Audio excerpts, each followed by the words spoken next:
Hi and good morning. It's 3 ways to network as an introvert.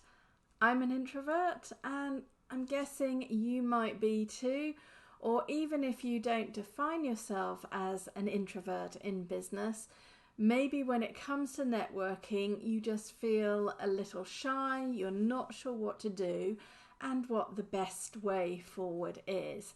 So stick with me because I'm going to tell you 3 ways to network online, in person, and at conferences as an introvert without feeling that exhaustion and overwhelm that we often feel when we start connecting with people in outside, externally, big places.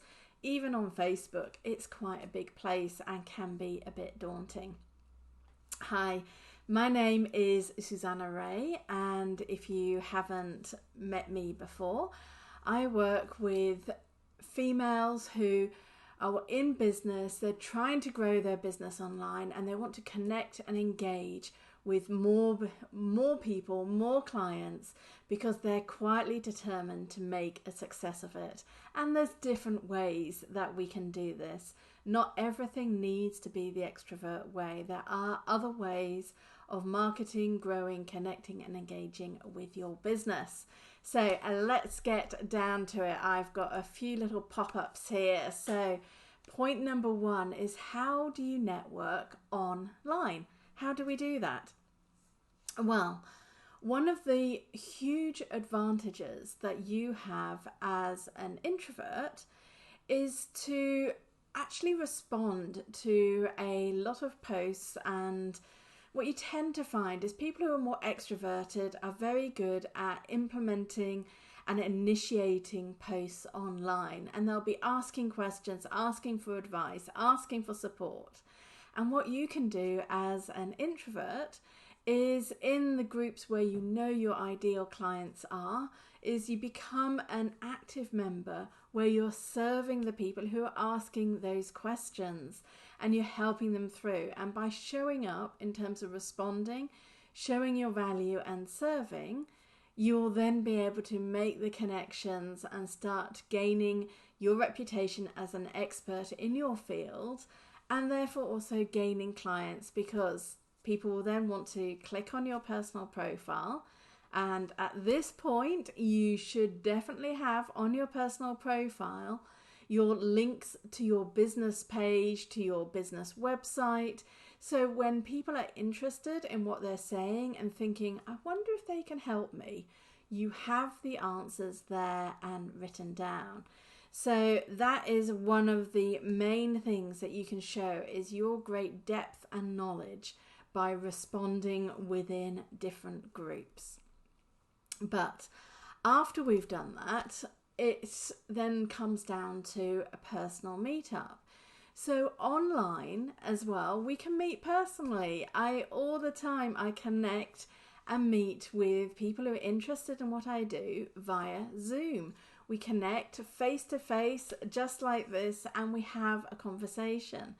If your business is more locally based, then you can also reach out by text, by email, by messenger. Hi Danagita. And then when you're reaching out, you can say, hey, let's go for a coffee. Because a meeting one-on-one for us as introverts is actually energizing. We do like to go out and meet people, but we just find it better in smaller group scenarios. So what you can do is you can take the connections you make online off into a private space. So whether that be through Facebook Messenger, WhatsApp, Zoom, there's so many ways and free ways that we can connect with the people who we're interested in.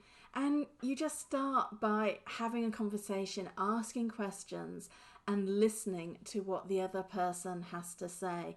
And that is actually the crux of good networking right there in this tip. It's about asking questions and listening.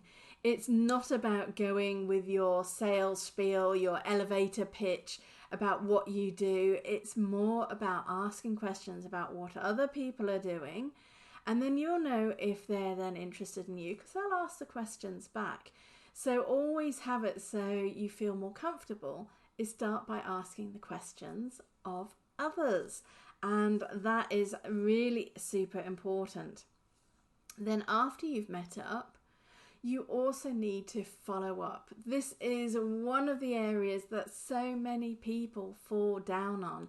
And it can be very simple. You can create templates in your email system where you just have it as a follow-up of like, great meeting you the other day where we talked about X, Y, Z.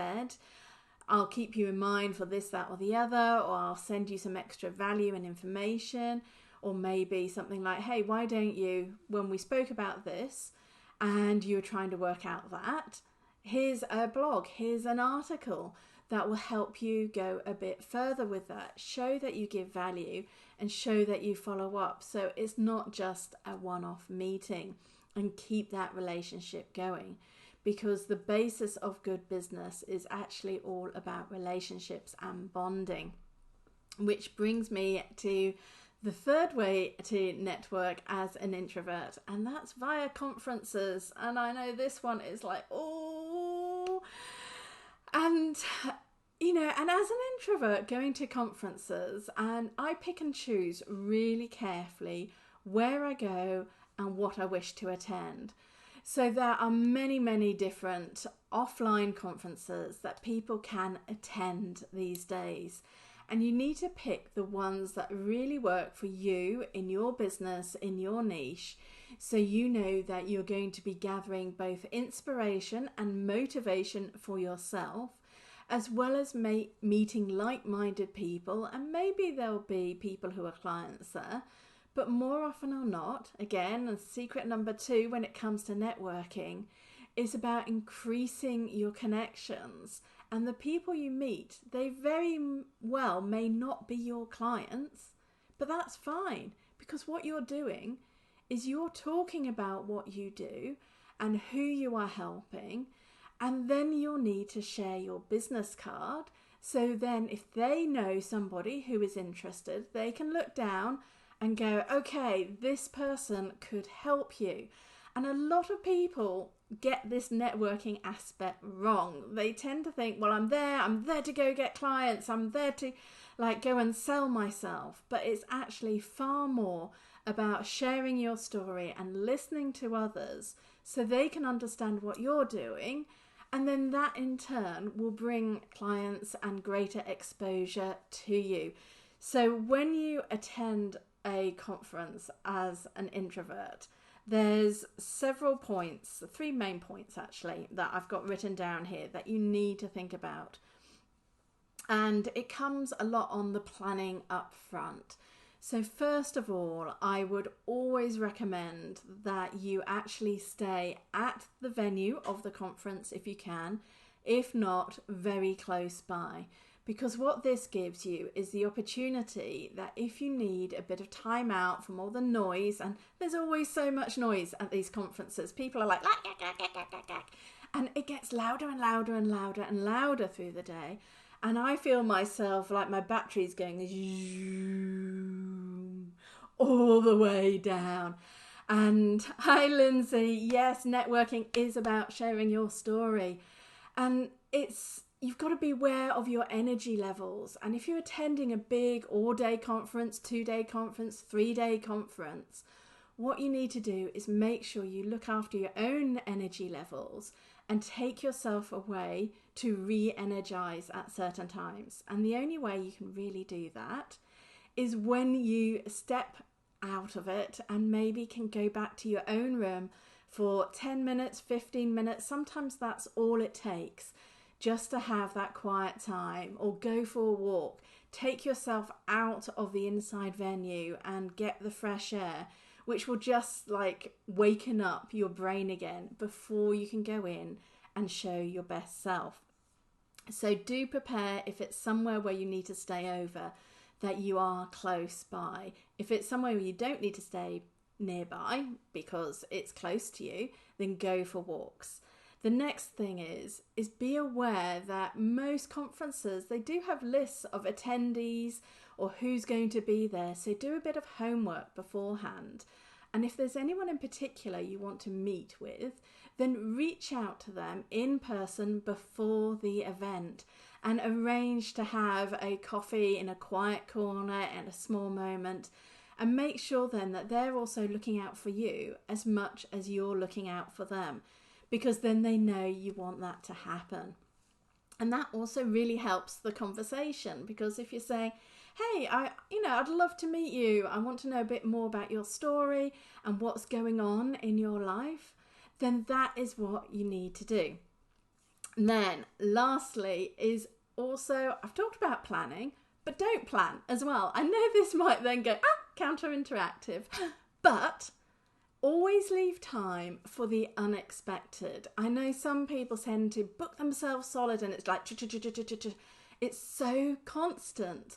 And what you need to do is allow time for those happy circumstances when you meet someone for the first time and you're just like, I want to have time, maybe tomorrow, do you have time to meet again for a coffee? Allow your time, that space, to open and breathe, particularly, say, when quite often conferences are away from our normal sort of realm. So don't book up everything, but book in flexibility, basically. So besides having time for yourself, allow for that time to connect personally, one-on-one, with different people, because it's such a different dynamic when you're talking in a quiet room. And I know for myself in conferences, when I really want to talk to someone, I'll say, hey, can we step outside? Can we just go somewhere a bit quieter? Because I'm highly sensitive in terms of I hear everything. If I'm in a room, I will hear all the conversations going on around me. And this is one of the reasons why I get so exhausted at big networking meetings, at conferences, is I can't just listen to the person I'm talking to. I need to listen to, I don't need to, I can't help listening to all the other conversations in earshot, because that's kind of how I'm wired internally. So if I'm sat on a bus, I hear every conversation on the bus, not on purpose, I just do. And it gets very tiring. And you can see obviously why nowadays a lot of people on buses, headphones on, they want to be in their own space and their own world. And sometimes I feel a bit like that at conferences. So they're the 3 ways to network. But what I have is, I don't want that one. We've done planning. I wanted to do the power of the business card. So this is something that is super, super vital for when you're networking, particularly as an introvert. And if you're busy listening and talking through different things, for me, one of the keys is if you've got your business card working for you, then you won't be kicking yourself after the event going, I forgot to say that I did this or I did that. And it's a lot softer way. And also when you think about it, that because you're meeting people who are likely to be connecting you to other clients, they're not likely to be your clients yourself. I mean, sometimes they do, that is for sure. But quite often you want to give the jog and the reminder of what you can do. So what I tend to say is, first of all, and I've got my business card here, so it doesn't look like it's focusing too much. But anyway, what you need is your photo actually on your business card. Think about it. When you're at a networking event, people meet lots and lots of different people. And what do we remember the most? It's not names. It's not necessarily even what people do. It's their face. So you really need a nice photo of you on your business card, and have a headline and a title and a bit of a description about what you do. So obviously on every business card, and I've got down here, you've got your website, your email, and your social handles. So this is how they can find you on Instagram, LinkedIn, Facebook. You want all that on one side of your business card. Now, the secret to a really powerful business card is to put a call to action on the back of the business card. And not many people do this. I see so much wasted space, and this is such a simple way of then also just showing what you are about and where you go. And there's a company called moo.com, M-O-O. I'm not an affiliate or anything. I just really love their business cards, and that's where I've got mine done. And you can have two sides printed, and on the back side, you can have up to 50 different images, text, whatever, on the back of the business card. Now, in the past, when I was working more as an artist and a designer, I would show lots of my different designs on the back. And then when I was networking, it's like you've got a mini portfolio in front of you, and then people pick and choose the ones that appeal to them, and that connects. So for artists, it's really good to do that. But for myself, because I help with online business strategy, what I have calls to action on the back of my cards. And you'll all have heard of this, that whenever you are talking to people or you're wanting to connect, you need to give people signposts of what should they do next. So I picked 5 different call to actions to go on the back of my business cards. So I have a call to action, which is my Overthinkers action plan. And this is where you can go and download your free copy. I have the link on the business card. So if I think that's right for who I'm talking to, or it's the best way in, that would be the card I give. Lindsay, thank you. Yes, I'm reading a note. So great networking tips. Thank you. And yes, you've got my card on your desk. So I could have given Lindsay one of these. The one I chose for Lindsay, because we met, was create your content buckets, because this is a workshop that I give and help people with their how to create their social media content online.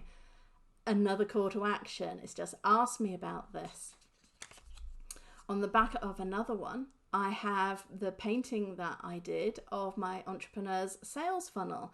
And this is when I'm talking about your customer's journey and how you can help bring your customer or prospect through your product range and what you can do to help them. So that is a bit of a talking point card for me. So it's not specific, but when I talk about it, people then remember, and I can leave it with them. So when they're then thinking about their customer's journey, they've got something as a reference to work on. I also have, I've got a member zone on my website where people can sign up. So that's another one. People can register for free training. And lastly, on Facebook, I have my Introvert Entrepreneurs Powerhouse, where you can come and join and connect with other women in a very similar circumstance to you within my free community. So that one, if people are looking to connect more, that would be the one that I give. So for yourselves, really think about what are these different options and what do you want people to do or remember about you the most. And business cards, they're so simple to create these days that it is really, really important. And I said all 5 I showed you just then, they've all got the same front. So it keeps the same feeling as well going forward. And Dana Gita says, concentrating on my breathing helps a lot to stay centered. Yes, definitely. It's all about taking the time out and coming back to yourself. Because also in these big networking events, you can feel pulled in lots and lots of different directions. And sometimes you just need to stop and breathe and take a few moments. So thank you for joining me this morning. If you've got any networking tips of your own, please do comment and add them, because I always feel the more we share our experiences and what works for us, that's how we can help other people grow and succeed as well. Have a great day.